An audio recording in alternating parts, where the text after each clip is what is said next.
This is MSJ Chem. In this video, I'll be looking at collision theory. Collision theory states that reactant particles must collide with each other to have a chemical reaction. Colliding particles must satisfy two conditions.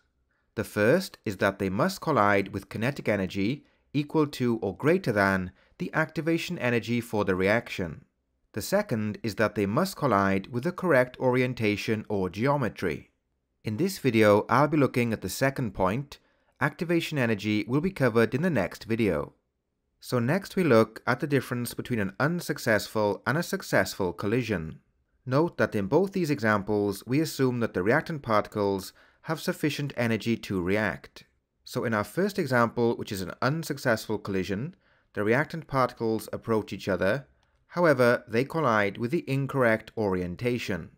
No chemical reaction takes place and the reactant particles separate. Our next example is a successful collision.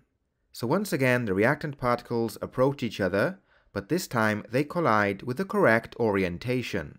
A chemical reaction takes place which results in the formation of products. So the difference between these examples is that in the first one, the reactant particles collide with incorrect orientation and no chemical reaction takes place. And in the second example, the reactant particles collide with the correct orientation, resulting in a chemical reaction. So that's all from this video. In the next video in the series, I'll be looking at activation energy.